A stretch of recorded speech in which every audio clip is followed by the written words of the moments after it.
ufite indwara y'isukari, ufite indwara y'umutima, ufite umwijima, warafashe urukingo cyangwa ugiye kurufata, bisobanura iki mu mubiri wawe?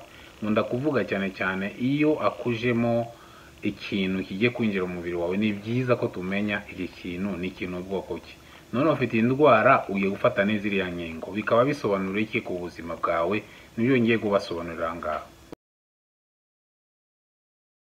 Muraho bavandimwe badusangira, mbere yuko mbasobanurira ku bintu bigendana n'ubuzima umuntu asanganywe cyangwa indwara umuntu asanganywe bikagendana n'inkingo izi ngizi z'iki cyorezo, nashakaga mbanze nshimire abantu bose bagiye babitubazaho, bigaragaza yuko ko n'abantu mukunda kumbaza kuri telefone cyangwa kuri Facebook, tukakwishima yuko mujye mushira kuri YouTube, kuko murabona yuko YouTube yacu irebwa n'abantu benshi cyane ibihumbi. Kuri iyo mpamvu byaba byiza ko mushira ya mugasangiza n'abandi ibintu ubaza cyangwa ibyo bitekerezo utanga gishobora kubafasha. Nimba utarakora rero subscribe kuri iyi YouTube channel yacu, reka musabe ukore subscribe kugira ngo n'ibindi biganiro bizakomeza. Tukunda kuvuga cyane cyane ku bintu by'urukundo, by'ubuzima, cyane cyane urukundo n'ubuzima. Urukundo ruhe? Urukundo ruvugwa muri Bibiliya, atari uruvugwa n'abantu. Hanyuma no by'ubuzima tukagenda duhugurana twese ku bintu bitandukanye. Kandi nawe nimba ufite igitekerezo ku bintu bigendana n'ubuzima, uzi neza yuko ibyo watanga bishobora gufasha n'abandi, uzatubwire tuzaguha ijambo, kuko hariho abantu benshi badusaba mfite ikintu nshaka kuvuga, ariko tukunda ubuhamya bwa bundi uzi neza yuko ko ushobora gutanga bukanafasha n'ubundi. So kukurura gusa ariko bukanafasha n'ubundi. Ubwo rero uyu munsi nashaka mbasobanurira cyane cyane ku bintu bigendana n'indwara umuntu ashobora kuba asanganywe no gufata urukingo. Cyane cyane abantu benshi babazaga ku ndwara y'igisukari. Ubundi reka tubanze mbabwire muri makeya, kuko turateganya nge na madamu wanjye kuzaganira ku bintu bigendana n'indwara y'igisukari. Habaho ubwoko bubiri bw'indwara y'isukari. Aba ubwoko bwa mbere bita bwa mbere ariyo type 1, ni ya yindi uvukana ukomora ku babyeyi. Hanyuma rero akenshi kunda kugaragara n'umwana akiri na mutoya, ugasanga afite isukari iri ku rugero rudasanzwe. Ikiringaniza isukari kiba cyagabanutse. Iyo nyo tuzabisobona, nshaka kubyinjiramo hano kuko nshaka kujyana cyane cyane ku bintu bigendana n'iki cyorezo no gufata urukingo rw'iki cyorezo. Hanyuma rero hakabaho n'ubwoko bwa kabiri bw'isukari, ari ubwo bita type D, bwo buturuka ku myifatire yacu. Imyifatire yacu niyo niyo itera icyo kibazo. Uburyo twifata bigatera turwara iyo ndwara y'ubwoko bwa kabiri bw'isukari. Sinimo gushaka, ntabwo ndi bushaka gukoresha amagambo cyane cyane scientifique ahangaha, kuko YouTube itigabanya abantu yerekana iyi video. Ubwo rero nashaka mbabwire ko bombi bafite, umuntu wese ufite iyo ya mbere n'iya kabiri, bose ni indwara idakira. Ariko mvuze ni indwara idakira, ariko nkongeraho ariko. Murabizi neza ijambo ariko ko rikomeye cyane, riza kushaka nkaho kuvuguruza ibya mbere. Ntago twinjira mu cyongereza cyane cyangwa mu myumvire psychologique. Nashambabwire rero ko nubwo ufite izo zombi zikaba zidakira, ari uburyo wifata isukari yawe ikongera ikagaruka ku rugero rungana n'umuntu udafite iyo ndwara. Ariko nibiba bisobanura yuko ko ubu utayifite, kuko iyo uhinduye n'ukurikije ibyo gusaba, icyo gihe bita biba ikibazo. Icya kabiri ni indwara y'umutima. Murabizi neza ko indwara y'umutima nayo ni indwara idakira. Y'umuvuduko w'amaraso ni indwara idakira, ntabwo ikira, ahubwo nayo kimwe n'indwara y'isukari hari uburyo byitwaramo bikagabanuka. Iyo myifatire yose tuzabibabwira, cyane cyane turateganya kuzababwira after biriya bintu mumva mu makuru hirya no hino, tuzababwira ku bintu ubwacu twe abanyafrika, cyane cyane abantu b'u Rwanda ni Burundi na Uganda na Congo, kuko ndabivuga kubera ko dufite benshi badukurikira.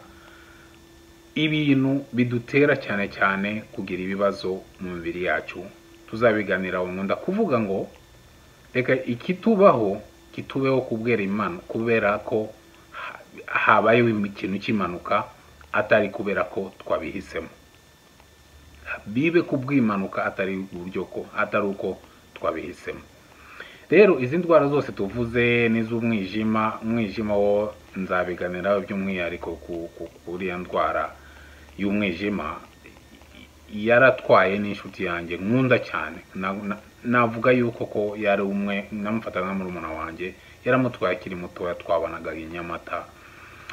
Nzabiganiraho ku by'umwihariko kuko maze kubihugukiraho bihagije.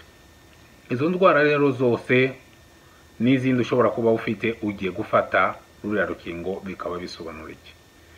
Turebe kwanza kariya gakoko ahantu kahataka, niwo uhita umenya yuko ruriya rukingo ruzakoreye gute. Kataka uturemangingo tuba mu maraso. Turiya turemangingo kataka, nimba utigeze wumva ibisobanuro natanze neza ku bintu bigendana n'uturemangingo ukuntu aho duhurira n'uriya mugera cyangwa n'uturiya dukoko, ndaza gushyiraho video hangaha n'uburyo nasobanuye inkingo izo arizo n'uburyo zikora n'icyo zikozwemo. Narabisobanuye, muze no kureba mu yandi mavideo yacu ariho twashyize hanga kuri dusangira.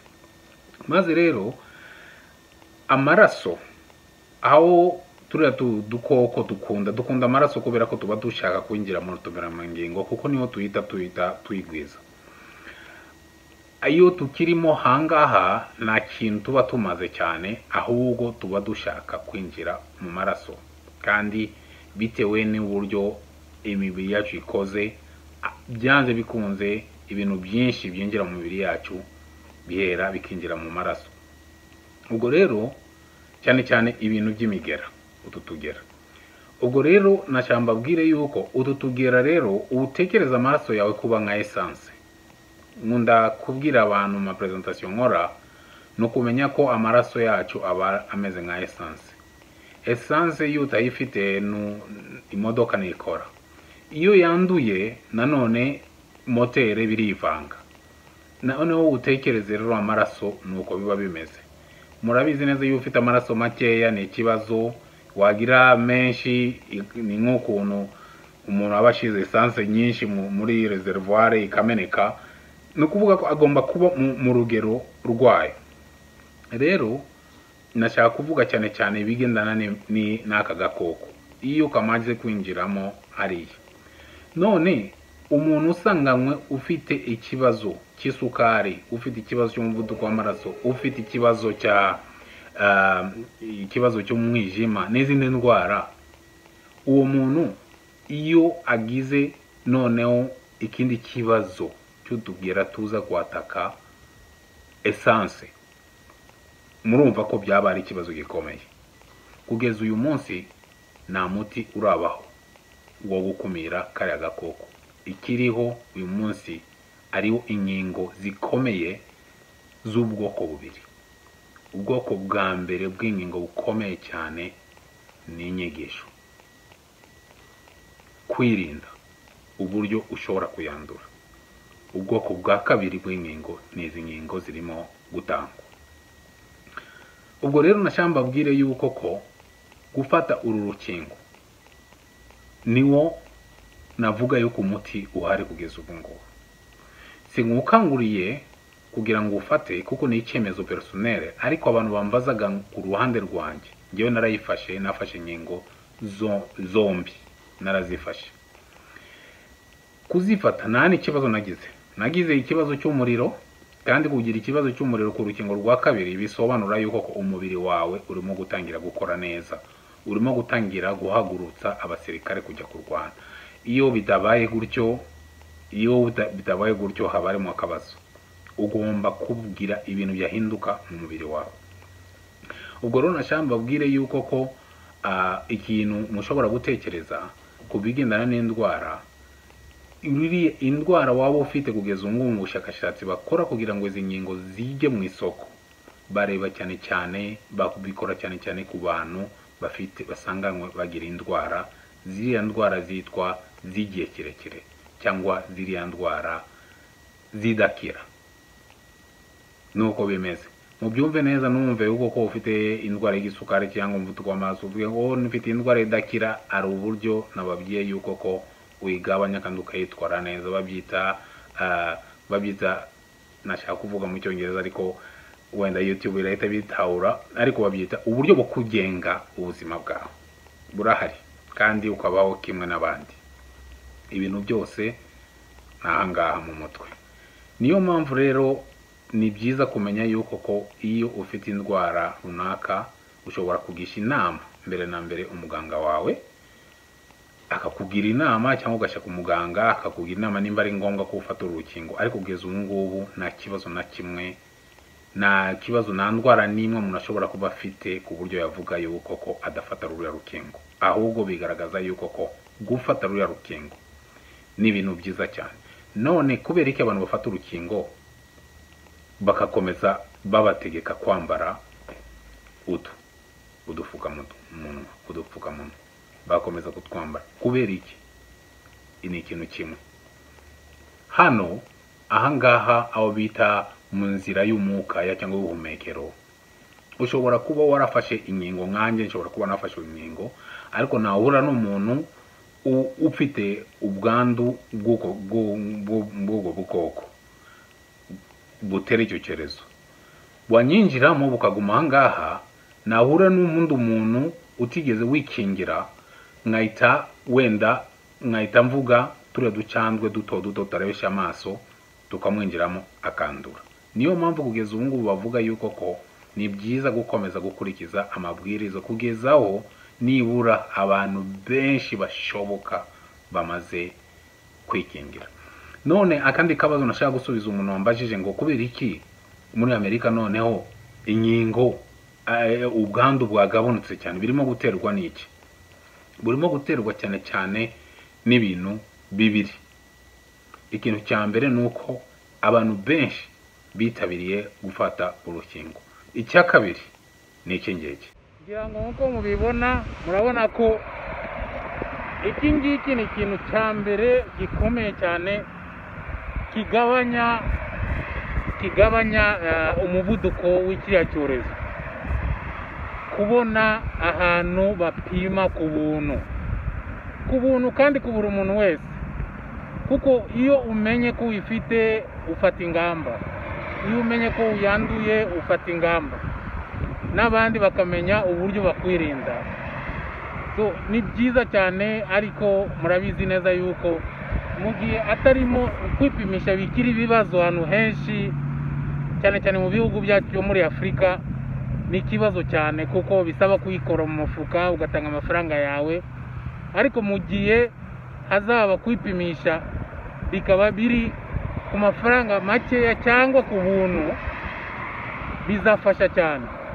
Ni kimwe n'ukuntu indwara, reka kwanza mbereke ahantu barimo gupimira kugira ngo muhabone neza. Gupimira rero naho ngaho mubabare ni hafi y'umuhanda ku buntu, ntabwo nta n'abantu benshi bahari. Ariko twibuka twese nk'ubwandu bwa sida ukuntu bwari bumeze, aho bavugaga yuko kwipimisha ari ikintu cyangombwa cyane.